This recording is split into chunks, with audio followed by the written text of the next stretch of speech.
आइए आज हम एक नया टॉपिक डिस्कस करते हैं। आप वो सिद्धांत। इससे पहले के वीडियो में मैंने आपको क्वांटम संख्या बताई थी। अगर मेरे पहले वाले वीडियो आपने नहीं देखे हो तो मैं डिस्क्रिप्शन में लिंक दे दूंगा, वो देख लीजिए ताकि क्वांटम संख्या का टॉपिक क्लियर हो जाए। अब क्या होता है, परमाणु में इलेक्ट्रॉन विन्यास लिखने के लिए परमाणुओं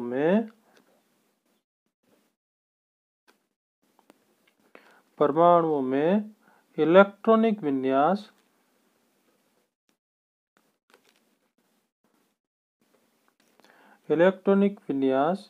लिखने के लिए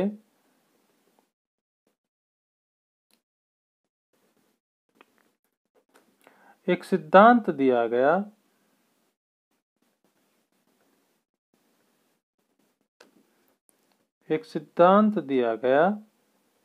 जिसे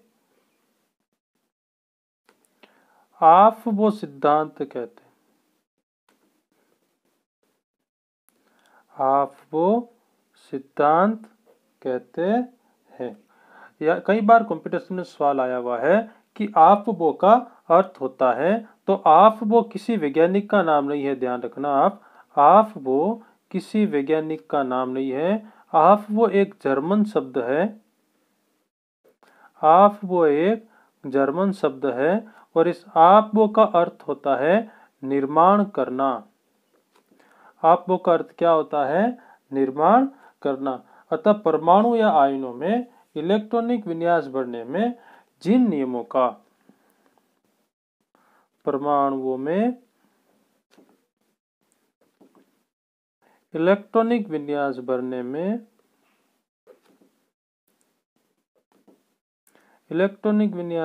में जिन नियमों का पालन होता है वे सभी आफबो सिद्धांत में आते हैं। आफबो सिद्धांत में आते हैं। तो मैं आपको एक बार और बताता हूं कि आफबो एक जर्मन शब्द है और आफबो का अर्थ होता है निर्माण करना। आफबो एक जर्मन शब्द है और इसका मतलब है निर्माण करना। ये किसी वैज्ञानिक का नाम नहीं है। अब आफबो सिद्धांत के अंतर्गत हमें 3 नियम दिए गए हैं। हम उन तीनों नियमों का डिस्कशन करेंगे आज। जो पहला नियम है वो है पावली का अपवर्जन का सिद्धांत। आफबो नियम में सबसे पहला कौन सा सिद्धांत आता है? पावली का अपवर्जन का सिद्धांत। जो दूसरा सिद्धांत आता है आफबो में वो आता है हुंड का अधिकतम बहुलता का नियम। बहुत ही सिंपल है दोस्तों, आप देखते जाइए, आपका पूरा टॉपिक क्लियर हो जाएगा। वीडियो को लास्ट तक देखिए। और जो तीसरा सिद्धांत आता है वो आता है N+L का नियम। तो इसमें आपको क्या क्या ध्यान रखना है कि आफबो सिद्धांत में क्या है कि इलेक्ट्रॉनिक विन्यास भरने में जिन नियमों का पालन होता है वो आफबो सिद्धांत में आते हैं। और आफबो किसी वैज्ञानिक का नाम नहीं है। आफबो का अर्थ होता है निर्माण करना। तो अपन पहला नियम लेते हैं, पावली का अपवर्जन का सिद्धांत या पावली का सिद्धांत। पावली का सिद्धांत कहता है कि किसी परमाणु में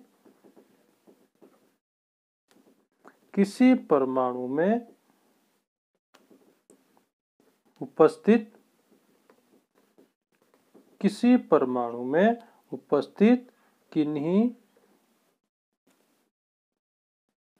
2 इलेक्ट्रॉनों के लिए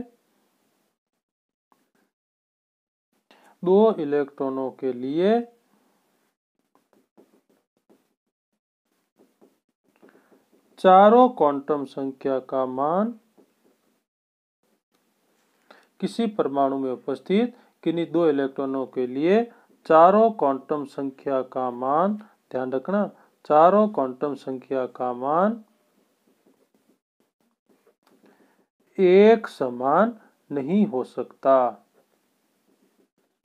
एक समान नहीं हो सकता, यानी किसी परमाणु में चारों क्वांटम संख्या का मान एक समान नहीं होता है, वो चारों समान नहीं होगी।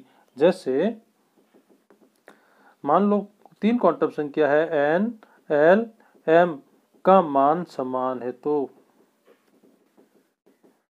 यदि n, l और m का मान समान है तो चौथी कौन सी बच गई, s, तो s का मान भिन्न होगा। इन चारों क्वांटम संख्या को मैंने बता दिया है, डिस्क्रिप्शन में मैं लिंक पे दे दूंगा, आप उसको देख लीजिएगा। तो आप वो सिद्धांत में कितने आते हैं, 3 नियम आते हैं। कौन कौन से, पावली का अपवर्जन का सिद्धांत, हुंड का अधिकतम बहुलता का नियम, और तीसरा आता है n+l का नियम। पावली का सिद्धांत कहता है कि किसी परमाणु में उपस्थित 2 इलेक्ट्रॉनों के लिए चारों क्वांटम संख्या का मान एक समान नहीं होगा। यदि n, l, m का मान समान है तो निश्चित ही s का मान क्या होगा, भिन्न होगा। जैसे एक एग्जांपल और ले लेते हैं अपन। मानो कि कोई परमाणु है,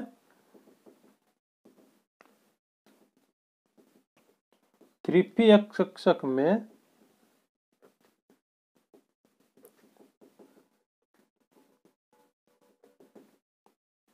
दो इलेक्ट्रॉन है, तो उनकी चारों क्वांटम संख्या 3px है और उसमें कितने इलेक्ट्रॉन है, 2 इलेक्ट्रॉन है, तो उनकी चारों क्वांटम संख्या क्या होगी। मान लो एक है एक है b, 2 इलेक्ट्रॉन हो गए। इसके लिए n, l, m और s, और इसके लिए n, l, m और s। अब कौन सा कक्षक है, 3px, तो इसके लिए n का मान कितना हो जाएगा, 3। अब p है तो l का मान भी कितना होगा, 1, m का मान कितना हो जाएगा, 0। अब इसका मान क्या होगा, या तो 1 के लिए 1/2 होगा स्पाइन सेकंड क्वांटम संख्या का मान। अब इसके लिए देखो, इसके लिए n का मान क्या निकल के आएगा, 3, l का मान क्या निकल के आएगा, m का मान क्या निकल के आएगा, वो, लेकिन 1 का मान क्या निकल के आएगा, -1/2। यानी l का मान 3 कहाँ से, ये कोस बता रही है। px का मान मैंने आपको बता ही दिया, m का मान 0 होगा और s का मान +1/2 होगा, और दूसरे इलेक्ट्रॉन के लिए s का मान -1/2 होगा। तो ये था पावली का सिद्धांत, आप देख लीजिए एक बार तो आपको क्लियर हो जाएगा। अपन दूसरी बात करते हैं हुंड के नियम की। दूसरा नियम लेते हैं अपन, बहुत ही सरल है हुंड का नियम। दूसरा नियम, हुंड का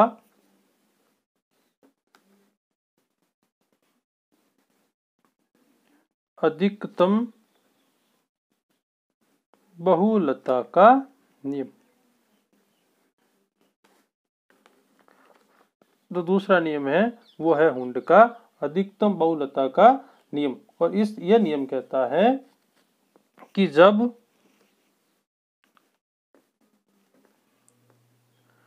समान ऊर्जा के कक्ष को, समान ऊर्जा के कक्ष को क्या कहते हैं अपन, आपने पढ़ा होगा कभी, समभ्रंश कक्षक कहते हैं। जिन कक्षकों की ऊर्जा समान होती है उनको क्या कहते हैं, समभ्रंश। जब समान ऊर्जा के कक्षकों में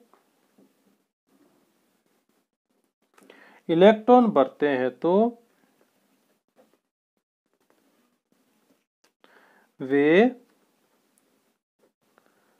तब तक युग्मित नहीं होते हैं। जब समान ऊर्जा के कक्षकों में इलेक्ट्रॉन बढ़ते हैं तो वे तब तक युग्मित नहीं होते हैं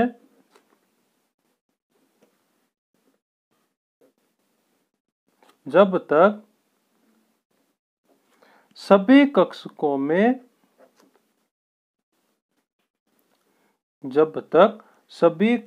में एक एक इलेक्ट्रॉन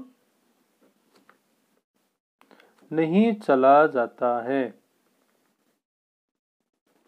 क्या कहता है कि जब समान ऊर्जा के कक्षक, जिन्हें क्या कहता है अपन, समभ्रंश कक्षक में इलेक्ट्रॉन भरते हैं तो वे तब तक युग्मित नहीं होते हैं जब तक सभी कक्षक में एक एक इलेक्ट्रॉन नहीं चला जाता है। देखो कैसे होता है ये मैं आपको बताता हूँ। जैसे p उपकोष में एक सारणी बनाते हैं। p उपकोष में इलेक्ट्रॉनों की संख्या और अपने पास है p उपकोष में कक्षक।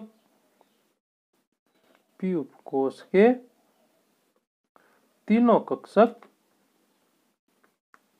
कौन कौन से? px, py, pz में इलेक्ट्रॉन वितरण। अब अपने को पता है कि p उपकोष में 3 कक्षक होते हैं तथा उनमें इलेक्ट्रॉन कितने आते हैं? 6। माना पहले में 1 इलेक्ट्रॉन है, दूसरे में 2 इलेक्ट्रॉन है, तीसरे में 3 है, उसके आगे 4 है, उसके आगे 5 है, उसके आगे 6 है। अब अपने को इसमें इलेक्ट्रॉन पढ़ना है हुंड के नियम से। हुंड का नियम क्या कहता है? देखो 3 कक्षक है,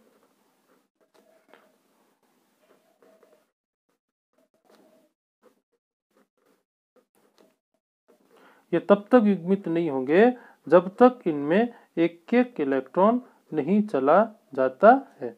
अब देखिए आप, अब इसमें 1 इलेक्ट्रॉन है तो ये किस में आएगा? यहाँ पर आएगा। ठीक है। अब इसमें कितने इलेक्ट्रॉन है? 2, तो एक यहाँ आएगा और एक यहाँ आएगा। आप क्या करते हैं? दोनों को एक में डाल देते हैं। ये गलत है, ऐसा नहीं होगा। 1 2 है, एक इसको देना है, एक आके देना है।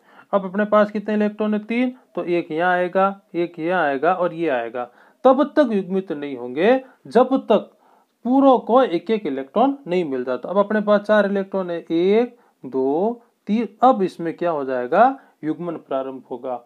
समझ में आ गई? जैसे 5 है तो अब देखो एक यहाँ जाएगा, एक यहाँ जाएगा, एक यहाँ जाएगा, 3, फिर ये 4, फिर ये 5, फिर युग्मन होना प्रारंभ होगा। 6 है तो अब देखो 1 2 3 4 5 और 6। इस तरह से हुंड का नियम कार्य करता है। एक अपवाद है दोस्तों, ध्यान रखना, कई बार कंपटीशन में आया है। ये अपवाद भी है और लागू भी होता है कि हुंड का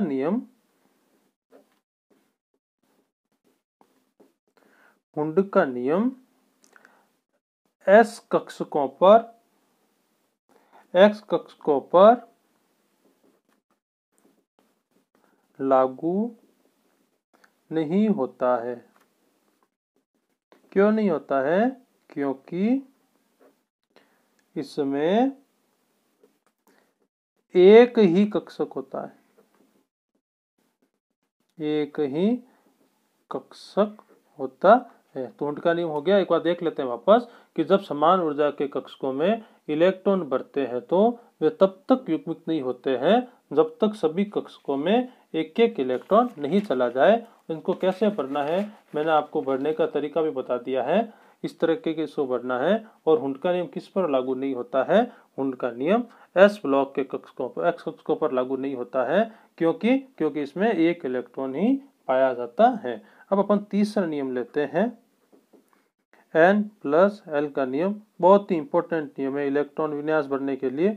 आप थोड़ा इसको ढंग से देखना, आपको समझ में आ जाएगा। बस आप सिर्फ देखते जाइए। ये बहुत ही महत्वपूर्ण नियम है कि इस नियम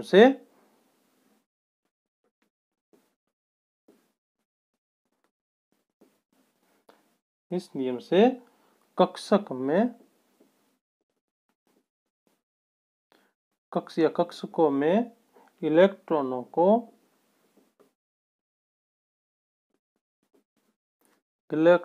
को उनकी ऊर्जा के अनुसार भरा जाता है। ऊर्जा के अनुसार भरा जाता है। ऊर्जा के अनुसार भरा जाता है। सबसे पहले इलेक्ट्रॉन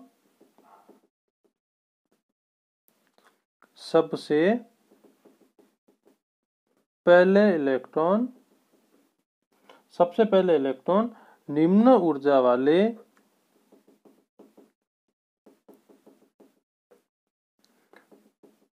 कक्षकों में भरे जाएंगे। फिर उच्च ऊर्जा वाले कक्षकों में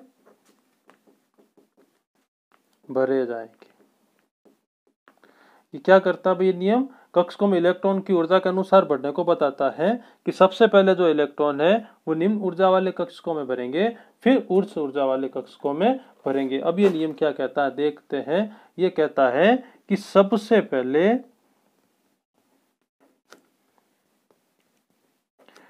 इलेक्ट्रॉन, ध्यान से देखना आप समझ में आ जाएगा पूरा। सबसे पहले इलेक्ट्रॉन उन कक्षकों में भरेंगे, उन कक्षकों में भरेंगे जिसमें, सबसे पहले इलेक्ट्रॉन उन कक्षकों में भरेंगे जिसमें n+l का मान कम हो। ध्यान रखना, सबसे पहले किसमें भरेंगे? n, जिसमें n+l का मान कम हो। अब यहाँ पर n क्या होती है? n होती है, जो मैंने आगे बता दी थी, मुख्य क्वांटम संख्या। n क्या होती है? मुख्य क्वांटम संख्या। और l क्या होती है? l होती है द्विगुणसी क्वांटम संख्या। इन दोनों का अपन योग करेंगे और जिसका मान कम आएगा उसमें इलेक्ट्रॉन को भरे जाएंगे। तो पहला नियम तो ये कहता है, ये आपने केस फर्स्ट दे देते हैं इसको नाम। ये केस फर्स्ट क्या है कि सबसे पहले इलेक्ट्रॉन उन कक्षकों में भरे जाएंगे जिसमें n+l का मान क्या हो? कम हो। लेकिन अब केस 2 देखते हैं। यदि n+l का मान बराबर हो तो, n+l का मान बराबर हो तो इलेक्ट्रॉन उन कक्षकों में भरेंगे जिनमें n का मान कम, n का मान कम हो। यानी अगर n+l को जोड़ने पर मान बराबर आ रहा है तो सबसे पहले इलेक्ट्रॉन उसमें भरा जाएगा जिसमें n का मान क्या हो? कम हो। आपको उदाहरण से समझाता हूं। एक तरफ लेते हैं कक्षक, एक लेते हैं मुख्य क्वांटम संख्या, एक लेते हैं द्विगुणसी क्वांटम संख्या और अपन जोड़ लगाएंगे।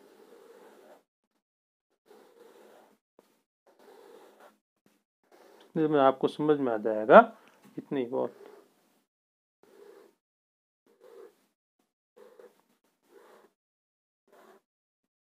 जैसे मान लो अपने पास कक्षक है 1s, 2s, 2p, 3s, 3p, 3d, 4s, 4p। अब इसके लिए मुख्य क्वांटम संख्या का मान क्या होगा? यानी कोस क्या होता है? 1, तो इसलिए 1 होगी। s के लिए l का मान कितना होता है? 0। अब इन दोनों को जोड़ने पर अपने पास क्या आ जाएगा? 1। अब इसके लिए देखो, इसके लिए क्या होगा मान? n का मान 2, s का मान क्या होगा? 0, और इसको जोड़ने पर अपने पास क्या आएगा? 2। अब इसके लिए मुख्य क्वांटम संख्या का मान क्या होगा? 2। इसके लिए द्विगुणसी क्वांटम संख्या का मान क्या होगा? 1, और इसको जोड़ने पर क्या आएगा? 3। अब यहाँ पर देखना आप, यहाँ पर कितना निकल के आ रहा है? 3। और यहाँ पर देखो 3, s का मान कितना होगा? 0, और जोड़ने पर क्या आएगा? 3। नियम क्या कहता है? यदि n+l का मान दोनों जगह पर समान आ जाए तो पहले किस में भरेंगे? पहले अपन भरेंगे इसमें। क्यों? क्योंकि इसके लिए मुख्य क्वांटम संख्या n का मान क्या है? कम है। ये मैंने बता दिया आपको कि जिसमें भरेंगे जिसमें n का मान कम हो। दोनों का मान बराबर आ रहा है लेकिन इसमें मुख्य क्वांटम संख्या का मान कम होने के कारण पहले इलेक्ट्रॉन 2p में भरा जाएगा। अब इसके लिए मुख्य क्वांटम संख्या का मान कितना होता है? 3। p के लिए कितना होता है? 1, तो क्या निकल के आएगा? 4। इसके लिए मुख्य क्वांटम संख्या का मान कितना होगा? 3। इसके लिए द्विगुणसी क्वांटम संख्या का मान कितना होगा?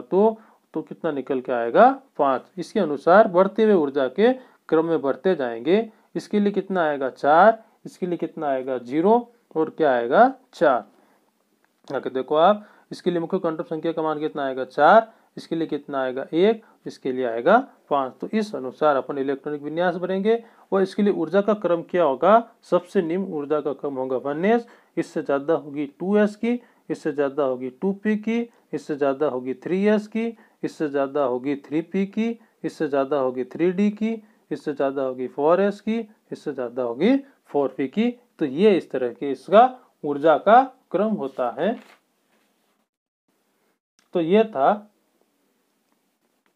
था आप वो सिद्धांत। उम्मीद है आपको पूरा समझ में आ गया होगा। अगर आपको कोई नहीं आया है तो आप मुझे कमेंट कर दीजिए, मैं आपको सारे आंसर दूंगा। अगर आपको वीडियो अच्छा लगा हो तो लाइक कीजिए, शेयर कीजिए। धन्यवाद।